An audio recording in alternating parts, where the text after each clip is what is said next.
Baik, kita langsung lanjut pendeta ke pertanyaan selanjutnya dari Cipta Daud Yap. Selamat malam tajam. Saya mau bertanya tentang Kisah 15 ayat 28 dan 29. Untuk hal darah di sini, bagaimana pandangan pendeta tentang transfusi darah? Di mana ada orang yang menyamakan dengan hal memakan darah di ayat ini. Terima kasih. Saya bacakan Pak Pendeta ayatnya. Kisah Para Rasul 15 ayat 28 dan 29. Sebab adalah keputusan Roh Kudus dan keputusan kami, supaya kepada kamu jangan ditanggungkan lebih banyak beban daripada yang perlu ini. Ayat 29.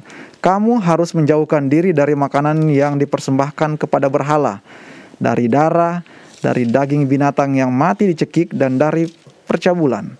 Jikalau kamu memelihara diri dari hal-hal ini, kamu berbuat baik. Sekianlah selamat. Demikian Pak Pendeta.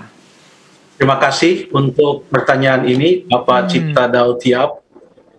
Ini adalah isi dari surat edaran yang dituliskan oleh para rasul dan penatua yang ada di Yerusalem menanggapi suatu isu yang terjadi di Antioquia, dan surat ini dikirimkan ke Antioquia dan nantinya akan juga dibacakan atau disebarluaskan juga kepada jemaat-jemaat yang lain. Dan untuk itu para penatua dan juga rasul-rasul yang ada di Yerusalem, berdasarkan firman Tuhan, mereka memberikan beberapa poin utama yang pada saat itu masih banyak dilakukan oleh orang-orang dari bangsa Yunani yang bertobat menjadi Kristen. Orang-orang Yahudi di dalam pasal 15 kitab Kisah ayat 1 dan 2 memaksakan agar orang-orang Yunani yang mau menjadi Kristen harus disunat juga.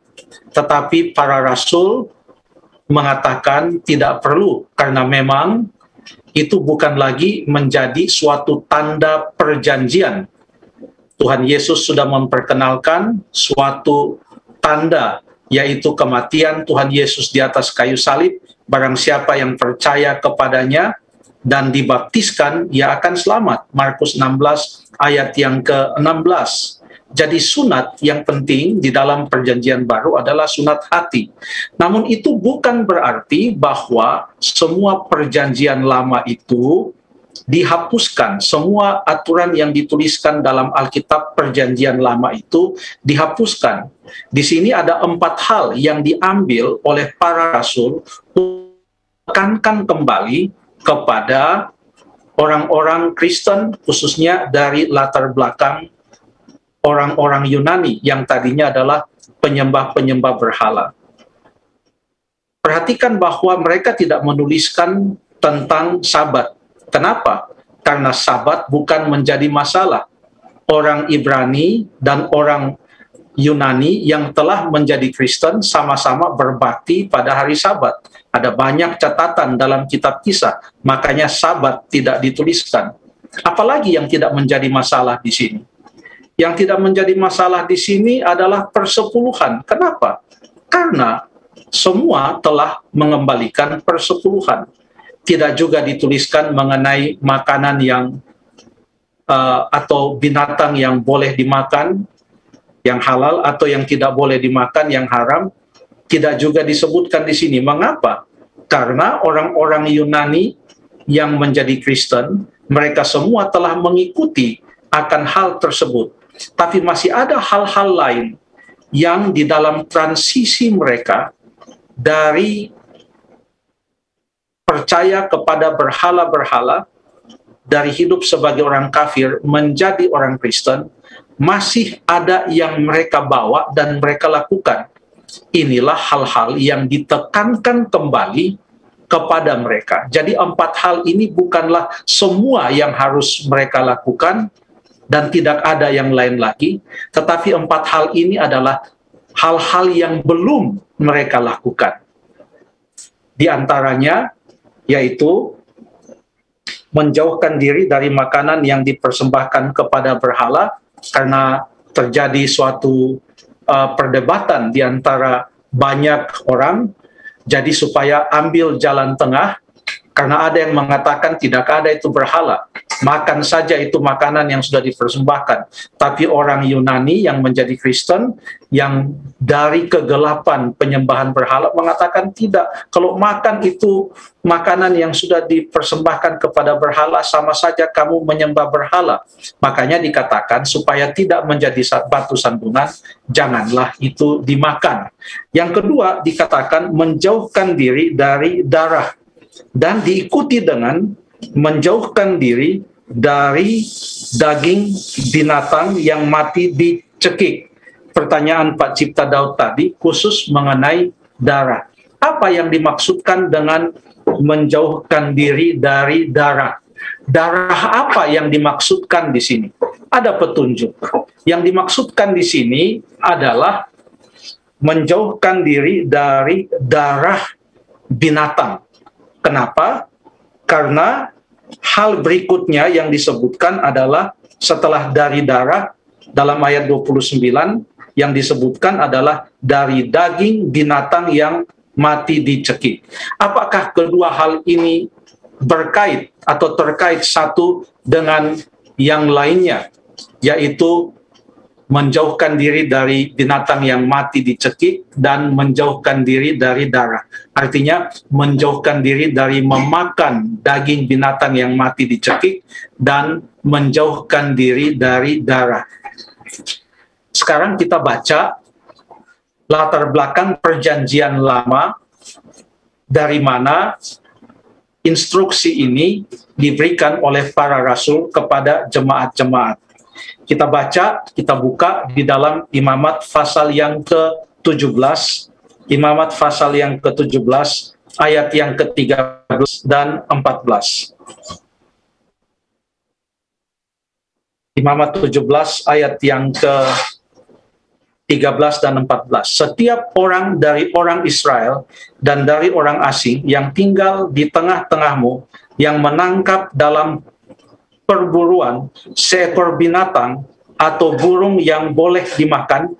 Jadi konteksnya adalah binatang atau burung yang boleh dimakan. Itu juga yang berlaku di Kisah 15 tadi. Apa yang dilakukan? Haruslah mencurahkan darahnya lalu menimbunnya dengan tanah. Artinya binatang itu harus disembelih dan dicurahkan darahnya.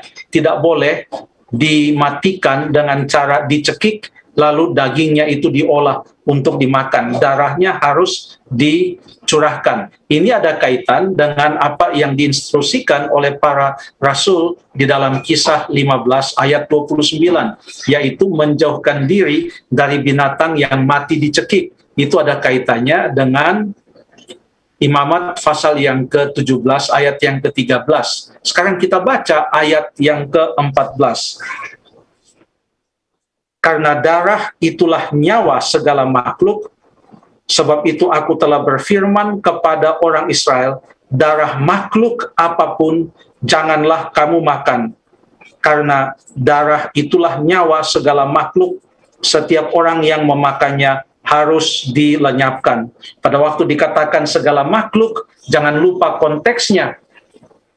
Ini konteksnya adalah tentang daging dan burung yang boleh dimakan. Itu yang disebutkan. Jadi segala makhluk yang mana? Daging atau binatang dan burung yang dagingnya boleh dimakan. Itu yang dimaksudkan. Darah itu tidak boleh dimakan. Jadi setelah darah itu dicurahkan, janganlah darah yang sudah dicurahkan itu diolah untuk dimakan. Itu namanya orang itu memakan darah.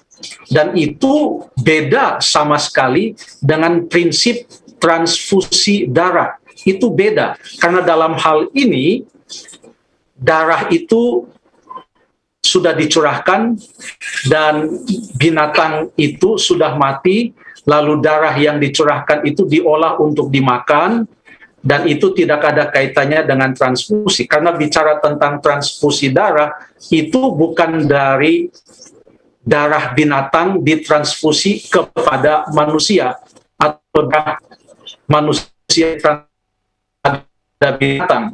sedangkan transfusi darah manusia ke manusia pun tidak boleh sembarang karena ada tipe atau jenis-jenis darah yang cocok dan tidak cocok pada waktu ditransfusikan. Para ahli kesehatan lebih capable untuk membahas akan hal tersebut. Jadi tidak ada kaitan sama sekali dengan transfusi. Lagi pula di dalam transfusi darah yang terjadi adalah itu darah dari seseorang yang masih hidup dan itu diberikan kepada orang lain supaya orang lain juga bisa hidup sama seperti orang yang mentransfusikan akan darahnya itu kepada orang lain. Tujuannya adalah untuk memberi kehidupan. Beda dengan apa yang dilakukan oleh orang-orang di zaman dulu di mana ada yang memakan darah. Beda dia punya prinsip. Lalu kemudian yang berikut kita perlu mengingat juga bahwa ada perkataan-perkataan Yesus yang cukup keras yang tidak dapat dipahami oleh para pendengarnya pada saat itu, oleh karena Tuhan Yesus juga memperkenalkan bahwa darahnya dan dagingnya atau tubuhnya harus diminum dan dimakan untuk mendapatkan hidup yang kekal. Apa yang dimaksudkan di sana? Ya, karena kita mau melihat fungsi dari darah Yesus, jasa dari darah Yesus itu, yaitu memberikan hidup. Kita akan coba lihat beberapa ayat, walaupun ini tidak ditanyakan, tapi saya akan ikut sertakan dalam tanggapan terhadap pertanyaan ini. Coba kita baca lebih dulu dalam Markus 10 ayat yang ke-45. Bolehkah Stephen atau Jeff membacakan ayat ini? Markus 10 ayat yang ke-45. Oke, Pastor, kita buka dulu Markus 10 Ayat 4. Ayat yang ke-45. Ayat 45. Karena anak manusia juga datang bukan untuk dilayani, melainkan untuk melayani dan untuk memberikan nyawanya menjadi tebusan bagi banyak orang. Untuk memberikan nyawanya, memberikan darahnya, tercurah untuk tembusan bagi banyak orang. Tujuannya adalah untuk memberikan hidup. Ya, nah Tuhan Yesus pada suatu kali menggunakan ilustrasi yang membuat orang bingung. Coba kita buka dan melihat beberapa ayat di dalam Yohanes pasal yang ke-6. Yohanes pasal yang ke-6. Kita akan melihat pernyataan Yesus, lalu reaksi orang Yahudi, bahkan reaksi murid-muridnya. Yohanes pasal yang ke-6, kita baca dulu di dalam ayat yang ke-35. 6 ayat 35. Ayat yang ke-35. Saya baca. Kata Yesus kepada mereka, "Akulah roti hidup. Barang siapa datang kepadaku, ia tidak akan lapar lagi, dan barang siapa percaya kepadaku, ia tidak akan haus lagi." Itu pernyataan Yesus, "Akulah roti hidup." Tentang pernyataan Yesus itu, bagi kita sekarang, kita sudah mengerti, oh, maksudnya dia adalah roti hidup, dia adalah sumber kehidupan. Tapi kepada yang mendengarkan Yesus berkata-kata, "Akulah roti hidup," apa reaksi mereka pada saat itu? Kita baca ayat yang ke-41. Maka bersungut-sungutlah orang Yahudi tentang dia, karena ia telah mengatakan, "Akulah roti yang telah turun dari sorga." Mereka tidak setuju dengan pernyataan Yesus itu. Coba kita baca yang lain lagi. Dalam ayat yang ke-51, Tuhan Yesus berkata, "Akulah roti hidup yang telah turun dari sorga. Jikalau seorang makan dari roti ini, ia akan hidup selama-lamanya, dan roti yang kuberikan itu ialah dagingku, dan akan kuberikan untuk hidup, yang akan kuberikan untuk hidup dunia." Dia katakan roti hidup itu adalah dagingku. Dia katakan. Sekarang bagaimana reaksi dari orang banyak, sebab dikatakan engkau harus memakan roti ini dan roti ini adalah dagingku. Apa reaksi mereka? Kita baca di dalam ayat yang ke-52. Orang-orang Yahudi bertengkar antara sesama mereka dan berkata, "Bagaimana ia ini dapat memberikan dagingnya kepada kita untuk dimakan?" Bagi mereka tidak berterima Yesus mengatakan dagingnya itu adalah roti hidup dan itu harus dimakan. Mereka bingung, audiens pada saat itu mendengar pernyataan Yesus. Yesus tidak berhenti sampai di sana. Ia lanjutkan dengan suatu pernyataan yang lebih keras lagi untuk dipahami oleh orang banyak pada saat itu. Kita baca di dalam ayat yang ke-53, yang mana mengatakan, maka kata Yesus kepada mereka, aku berkata kepadamu, sesungguhnya jikalau kamu tidak makan daging anak manusia dan minum darahnya, kamu tidak mempunyai hidup di dalam dirimu. Kalau kamu tidak makan daging anak manusia dan minum darahnya, kamu tidak mempunyai hidup di dalam dirimu. Orang yang tidak mau memahami firman Tuhan dengan baik dan benar akan mengatakan bagaimana mungkin Tuhan Yesus mengajarkan kanibalisme, ya, memakan dagingnya dan meminum darahnya. Apa reaksi orang pada saat itu? Kita baca ayat yang ke-60. Ayat yang ke-60 mengatakan, sesudah mendengar semuanya itu, banyak dari murid-murid Yesus yang berkata, perkataan ini keras, siapakah yang sanggup mendengarkannya? Ayat yang ke-66, mulai dari waktu itu banyak murid-muridnya mengundurkan diri dan tidak lagi mengikut dia. Karena apa yang dikatakan Yesus itu sulit untuk mereka terima. Ya, sulit untuk mereka terima. Mereka tahu betul tentang ajaran Alkitab. Ya, tidak boleh membunuh. Apalagi sekarang Tuhan Yesus mengatakan makan dagingku dan minum darahku. Sekarang mari kita bertanya, apa yang dimaksudkan oleh Tuhan Yesus dengan makan dagingku dan minum darahku? Mari kita bandingkan beberapa ayat. Yang pertama, kita baca pasal yang ke-6 ayat 54, dan kita akan bandingkan dengan pasal 3 ayat 16. Coba Stephen siap dengan pasal 3 ayat 16, saya akan baca pasal yang ke-6 ayat yang ke-54. Yang berbunyi, barang siapa makan dagingku dan minum darahku, ia akan mempunyai hidup yang kekal, dan aku akan membangkitkan dia pada akhir zaman. Stephen, boleh? Boleh, pendeta. Yohanes 3 ayat 16. Karena begitu besar kasih Allah akan dunia ini, sehingga ia telah mengaruniakan anaknya yang tunggal, supaya setiap orang yang percaya kepadanya tidak binasa, melainkan beroleh hidup yang kekal. Terima kasih. Setiap orang yang percaya kepadanya akan beroleh hidup yang kekal.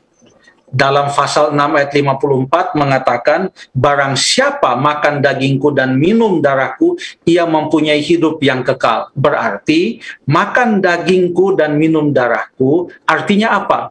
Artinya percaya kepada Tuhan Yesus. Itu maksudnya. Jangan kita artikan secara harafiah harus minum darahnya dan makan tubuhnya. Lalu kemudian, pasal yang ke-17 ayat yang ketiga mengatakan, inilah hidup yang kekal, bahwa mereka mengenal engkau satu-satunya Allah. Jadi percaya kepada Yesus, mengenal Yesus, lalu kemudian makan dagingnya dan minum darahnya, itu artinya sama, yaitu percaya dan menerima dia sebagai juru selamat kita. Pasal yang kelima ayat yang ke-24 mengatakan, aku berkata kepadamu, sesungguhnya barang siapa mendengar perkataanku dan percaya kepada dia yang mengutus aku, ia mempunyai hidup yang kekal. Jadi percaya, mendengarkan perkataan Yesus, lalu kemudian mengenal Yesus, itu sama dengan memakan dagingnya dan meminum darahnya. Prinsip transfusi darah tidak bisa disamakan dengan larangan untuk tidak boleh memakan darah. Karena tidak boleh memakan darah itu prinsipnya bukanlah seperti di dalam transfusi darah manusia.